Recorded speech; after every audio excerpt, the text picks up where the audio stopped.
అదనేం కాదండి, దేవుడు నన్ను పిలుచుకున్నాడు. నేను చేయలేనటువంటివి చాలా యవనస్తులైనటువంటి బిడ్డలు చేయగలరు. చాలామంది యవనస్తులు త్రాగుబోతులుగా, తిరుగుబోతులుగా, తల్లిదండ్రుల్ని హింసిస్తూ, తల్లిదండ్రులు చెప్పిన మాట వినకుండా, తల్లిదండ్రుల్ని బాధిస్తూ, కొడుతూ, హింసిస్తూ ఉన్నారు. వారిలో ఒకరిగా మన పిల్లలు ఉండకూడదు అన్నదే నా ఉద్దేశం. మన పిల్లల్ని మనం మంచి మార్గంలో నడిపించుకోవాలి, వ్యసనాల నుండి వారిని దూరపరచాలి, సన్మార్గంలో వాళ్ళు ఉండాలన్నదే నా యొక్క ఉద్దేశం. మరి పాష గారు చాలా విషయాలు నా గురించి చెప్పారు. నేను అంతగా ప్రోత్సాహం ఏమి ఇచ్చాను అన్నది దేవునికి తెలుసు. కానీ అంత ప్రోత్సహించానేమో నాకు తెలియదు, కానీ సేవ ఎలా చేయాలన్నది మాత్రం చెప్పాను, ఎలా ఉండాలి. నేను చాలాసార్లు చెప్పాను, నాన్న దయవచ్చి మాట నేను వాక్యంగా అర్థమవడానికి చెప్తున్నాను.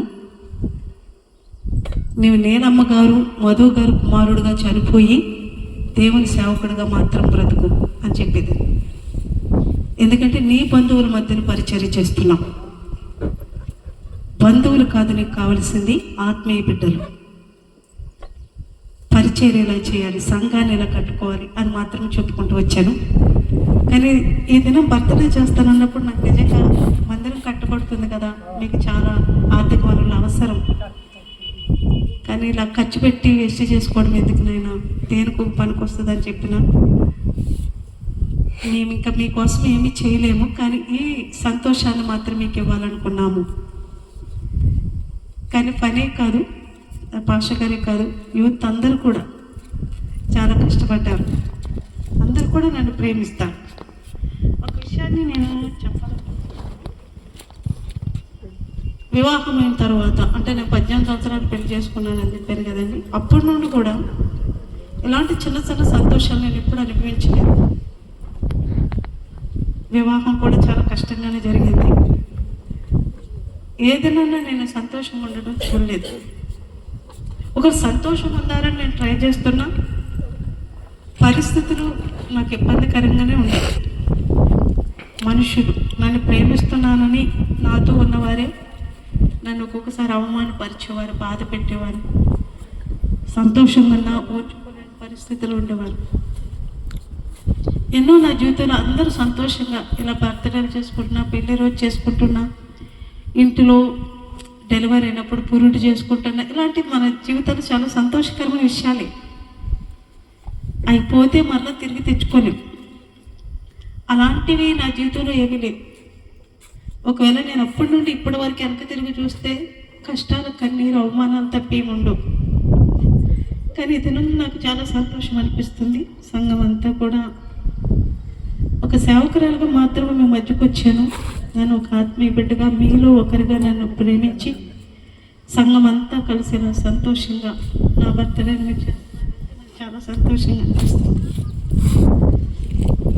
నా పిల్లలు కూడా అప్పుడప్పుడు అనుకుంటారు, మా అమ్మకి మేమేం సంతోషాలు ఇవ్వలేకపోతున్నాం, బర్త్డేని చేయాలని. అంతకన్నా నేను ఏది వాళ్ళ దగ్గర ఆశించు. కానీ మనసులో చాలా బాధ ఉన్నా, ఎప్పుడు నా ముఖంలో చిరునవ్వుని నేను ఎప్పుడు వదిలిపెట్టను.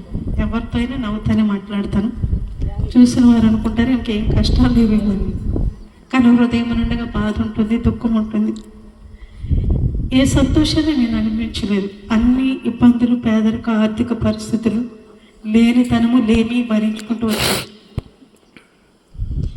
ఈరోజు మేము తొందరగానే రావాలనుకున్నాం, లేట్ అయింది, దయవించి క్షమించండి. అడుగడుగున ఆటంకాలే జరిగినాయి. ఆఖరికి కార్లు మాట్లాడుకుని ఎంతమందిని మీ కారు మాట్లాడుకున్నారన్నా దొరకలేదు. ఇక్కడి నుంచే రావాల్సి వచ్చింది, అందుకే లేట్ అయింది. దయవించి నన్ను క్షమించండి. మీరు చూపే ప్రేమను నేను ఎప్పుడూ మర్చిపోలేదు. ఎందుకంటే నా అన్నవారు నాకు ఎవ్వరూ లేరు. భాష గారు వెళ్తూ నాకు 3 పిల్లలు మాత్రమే ఇచ్చారు. ఎటువంటి ఆస్తిని కానీ, ఇల్లుని కానీ ఏమి ఇవ్వలేదు.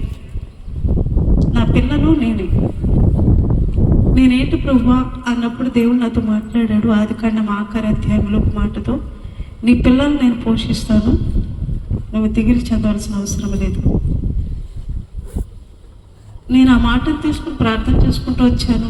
దేవుడు నా పిల్లల్ని ఎలా పోషించుకోవాలో, ఏది తక్కువ కాకుండా వారికి సమకూర్చుకుంటూ వచ్చాడు. ఈ దినం వరకు ఎవరు నన్ను ప్రేమిస్తారో వాళ్ళే నా ఊళ్ళో అనుకుంటాను. నేను నా మీద ఎవరు ప్రేమ చూపిస్తున్నారు, అంతకన్నా రక్త సంబంధం నాకు ఎవరు లేరు. ఎవరన్నా నన్ను ప్రేమిస్తే వాళ్ళు నా వాళ్ళు. నేను ఎప్పుడు పనితో ఒక మాట చెప్తాను, పని నువ్వంటే నా గౌరవము, ఇష్టము, ప్రేమ. నువ్వంటే నువ్వు కాదు, నీ కుటుంబం. నీ కుటుంబంలో ఎంతమంది ఉన్నారు వాళ్ళందరన్నా నాకు ఇష్టం, ప్రేమ, గౌరవమే. అలాని నువ్వంటే నువ్వు కాదు, నీ సంఘం. నీ సంఘంలో ఉన్న ప్రతి ఒక్కరు కూడా నాకు ఇష్టము, ప్రేమ, గౌరవం.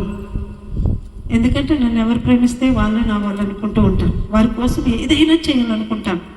నాకున్న దాంట్లోనే సహాయంగా ఉండాలనుకుంటాను. నాకున్న దాంట్లో వాళ్ళు కూడా సంతోషంగా ఉండాలి, వారి సంతోషంలో నేను కూడా ఉండాలి అని కోరుకుంటూ ఉంటాను. అయితే దినం మీరు నా మీద చూపిస్తున్న ప్రేమకి నిజంగానే హృదయం నుండి చాలా బాధ ఉంది. ఎంత సంతోషాన్ని మీరు నాకు ఇచ్చినందుకు నిజంగా మీ అందరికీ నా హృదయపూర్వకమైన వందనాలు. పాస్టర్ గారికి కూడా నా వందనాలు తెలియజేస్తున్నాను. ఎప్పుడు నా బంధువులతో కానీ, నా తల్లిదండ్రులతో కానీ నేను వివాహం అయ్యిட்டு వచ్చిన తర్వాత ఎప్పుడు సంతోషంగా లేను. ఏదైనా మీతో ఇలా సంతోషంగా పంచుకుంటూ ఉంటే నాకు చాలా హ్యాపీగా అనిపిస్తుంది. ఇంత సంతోషాన్ని నా సంఘంలో కూడా నేను అనుభవించలేదు. వాస్తవంగా చెప్పాలంటే నేను ఇదే కోరుకుంటాను. నా పిల్లలు, నా సంఘస్థుల దగ్గర కూడా మీరు చూపించేది ఎంత. వాళ్ళు కూడా నన్ను బాగా ప్రేమిస్తారు, కానీ ఎలా ఎక్స్ప్రెస్ చేయాలో వాళ్ళకి అర్థం కాదు.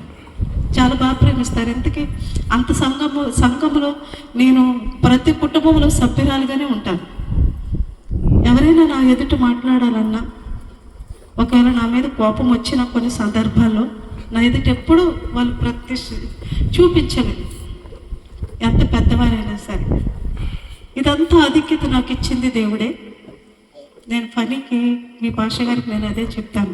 నాకు కొన్ని పరిస్థితులు మనకు అనుకూలంగా ఉండొచ్చు, కొన్ని పరిస్థితులు మనకు అనుకూలంగా లేకపోవచ్చు. అంత మాత్రాన దేవుడు మనతో లేడని కాదు. పరిస్థితులు మనకు అనుకూలంగా ఉన్నప్పుడు మనలో ఉన్న ప్రార్థన తగ్గిపోతూ ఉంటుంది. పరిస్థితులు మనకు అనుకూలంగా లేనప్పుడు ఇంకా నువ్వు ప్రార్థన చేయాలని ప్రభువునికి సంకేతాన్ని ఇస్తున్నాడు. మీ పాస్టర్ గారి ప్రార్థన చాలా శక్తివంతమైంది. ప్రార్థన చేసుకునే విషయాలు ఇలా అనిపిస్తుంది అని చెప్పిన మరుసటి రోజే ఆ విషయం మీ సంఘంలో జరిగి ఉంటుంది. మళ్ళా ఆ విషయాన్ని నాకు చెప్పినప్పుడు నేను చెప్తాను, నీ ప్రార్థనలో శక్తి ఉంది, దేవుడు నీ పక్షాన ఉన్నాడు, వదిలిపెట్టొద్దు అని. ఈ మధ్యాహ్న సమయంలో మీ అందరితో సంతోషంగా ఉండడానికి మీరు నాకు ఇచ్చిన అవకాశాన్ని బట్టి, నిజంగా నన్ను బట్టి, నా కుటుంబాన్ని బట్టి మీకు హృదయపూర్వకమైనటువంటి వందనాలు తెలియజేస్తున్నాను. యవనస్తులకు కూడా నా హృదయపూర్వకమైనటువంటి వందనాలు. మీరు కూడా నాకు చేసే బాబులా ఎలాగో మీరు కూడా అలాగే. పనినే కాదు, మీరు కూడా నాకు అలాగే. నా కుమారుడు అప్పుడప్పుడు చెప్తాడు, ఎప్పుడన్నా ఎవరి మీద నేను బండి మీద వెళ్తున్నప్పుడు 100 సార్లు ఫోన్ చేస్తుంటాడు, అన్న అమ్మ జాగ్రత్త అని. కానీ అప్పుడప్పుడు నాతో చెప్తాడు, మధుతో కానీ పని అన్నతో కానీ నువ్వు బండి మీద వెళ్తున్నప్పుడు నాకేమంటే భయం ఉండదు, మన సేఫ్గా నిన్ను తీసుకెళ్తారని ఒక ధైర్యం. వాడి నమ్మకం అంటే నా ప్రయాణంలో నేను ప్రయాణం చేస్తున్న వారి గురించి అంటే ప్రతినిత్యము సేఫ్గా ఎవరు తీసుకెళ్తారు. మా అమ్మ వాళ్ళ దగ్గర మాట్లాడుతుంది, వాళ్ళతో ప్రయాణం చేస్తుంది, వాళ్ళని తీసుకెళ్తున్నారంటే సేఫ్టీగా మా అమ్మని తీసుకెళ్తారు, నాకులాగా వాళ్ళు చూసుకుంటారని. నేను 2011లో వాసిలకు వచ్చాను, 11వ సంవత్సరంలో. అప్పుడు నుండి బ్రదర్ రష్య గారు, సౌజన్య గారు కుటుంబంలో వాళ్ళ ఇంట్లో ఒక ఆడపిల్లలాగానే ఉన్నాను. వాళ్ళు నన్ను వాళ్ళలో ఒక పాపలాగానే అనుకున్నారు. ఎప్పుడు నన్ను బయటదారిలాగా అనుకోలేదు.